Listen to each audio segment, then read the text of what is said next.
विनोद जी, लेकिन क्या जैसा अनंत विजय कह रहे हैं वही मुकम्मल तस्वीर है या फिर इससे इतर भी कोई संकेत खोजा जाएगा 2023 के इन चुनाव परिणामों से 3 दिसंबर को 24 के लिए? आपके दो सवाल हैं। एक तो क्या इसका कोई इम्पैक्ट 2024 पे होगा, और ये अभी जो इलेक्शन हो रहे हैं इसमें क्या रिजल्ट आएगा। अब विजय साहब का अपना पॉइंट ऑफ व्यू है, मैं तो उस पर कुछ टिप्पणी करूंगा नहीं। लेकिन एक बात समझ लीजिए कि जैसा कि आशु ने कहा, 2014 का जो वोट था वो नेगेटिव था, और 2019 का चुनाव अनयूजुअल था, एबनॉर्मल था। बिना सिचुएशन को एबनॉर्मल बनाए भारतीय जनता पार्टी अपने आप को चुनावी रूप से सेफ नहीं पाती।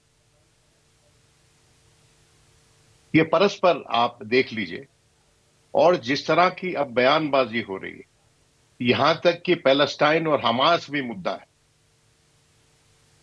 अगर उनके नेताओं से आप बात करें, अभी हाल ही में मध्य प्रदेश में था, 6-7 दिन था मैं, और वहां कौशल गया और मालवा निमार गया था। मैं कोई उस पर रिजल्ट अनाउंस नहीं करना चाहता। दो बातें बड़ी प्रत्यक्ष थी मेरे लिए। एक कि पॉपुलर लेवल पे शिवराज सिंह के खिलाफ कोई एंटी इनकम्बेंसी टेंजिबल नहीं, महसूस करने वाली नहीं।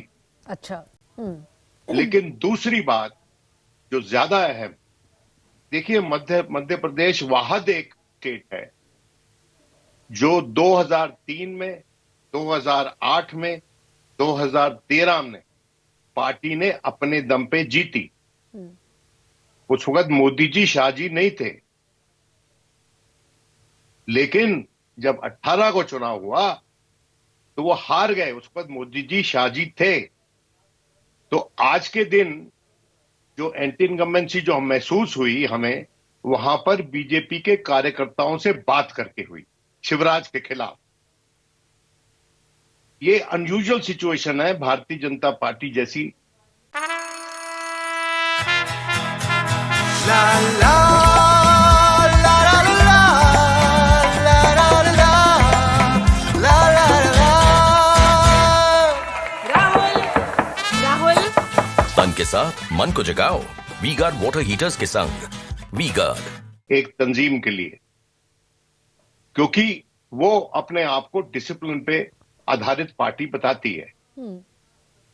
लेकिन वहां पर लोग कह रहे हैं कि शिवराज जी ने अपने चौथे कार्यकाल में बिल्कुल अवहेलना की पार्टी के वर्कर्स की, उनको कहीं कहीं भी उनकी अकोमोडेशन नहीं हुई। और मिसालें देते हुए लोग घूम रहे हैं वहां पर, अगर आप जमीन पे मिलेंगे तो, कि एक व्यक्ति ने मुझे बताया कि, और वो एक डिस्ट्रिक्ट का अध्यक्ष है, उपाध्यक्ष है, उसने कहा जी हम पटवारी से काम करवाना जाते हैं तो हमको पैसे देने पड़ते हैं उसको, हम लोगों का काम क्या करवाएंगे, अपने काम के लिए पैसे देने पड़ रहे हैं। तो ये एक अनयूजुअल सिचुएशन है। इसमें से कैसे उभरती है भारतीय जनता पार्टी मैं नहीं जानता हूं, लेकिन इसके अनुपात में जो कांग्रेस का वर्कर है उसको ये लगता है कि हम 18 में जीते थे तो अब भी जीत सकते हैं, भले कितने छोटे मार्जिन से जीते हो। लेकिन जो वहां पर कमी भारतीय जनता, जो कांग्रेस के कैंपेन में जो कमी है वो ये है कि कांग्रेस के पास वो रिसोर्स मोबिलाइजेशन बावजूद कमलनाथ जी के, और उसके पास वो क्वाड्र मोबिलाइजेशन नहीं है जो किसी भी पार्टी को मुस्तैदी से भारतीय जनता पार्टी और आरएसएस के विरोध में खड़े होकर जीतने के काबिल बनाए। मालवा निमाड़ एक ऐसा इलाका है, यहाँ तो कई एक्सपर्ट बैठे हुए मध्य प्रदेश के, कि मालवा निमाड़ में जो खुशबू ठाकरे ने पार्टी बनाई वो कार्डर बेस्ड पार्टी थी, पर्सन ओरिएंटेड पार्टी नहीं थी वो। तो इसलिए कई से ऐसे प्रश्न है। और तीसरी बात, मेरी नजर में 230 चुनाव हो रहे हैं मध्य प्रदेश में, और जहां अपने दम पे लोग जीतेंगे, बहुत से लोग अपने दम पे जीतेंगे जो जनरल सीट्स है, असली लड़ाई होगी शेड्यूल ट्राइब और शेड्यूल कास्ट सीट में, जहां पर पार्टी की रिसोर्स मोबिलाइजेशन, उसकी कार्डर मोबिलाइजेशन बड़ी जरूरी होती है। ये बात हुई विनोद जी मध्य प्रदेश की, ठीक है, मध्य प्रदेश में कांटे का मुकाबला, राजस्थान में बीजेपी आएगी, ये अभी तमाम स्पेक्यूलेशंस हैं कौन कहां आएगा। लेकिन कमोबेश मैं उस संकेत को समझने की कोशिश कर रही थी कि हम कहते हैं कि लोकसभा और विधानसभा अलग अलग मुद्दों पर लड़े जाते हैं, तय भी है, और 2018 ने और 19 ने ये दिखाया भी। लेकिन कहा यह भी तो जा रहा है कि 2024 का जो चुनाव है वो 19 का और 14 का चुनाव नहीं है, अलग चुनाव है। तो ये अलहदा कैसे होगा?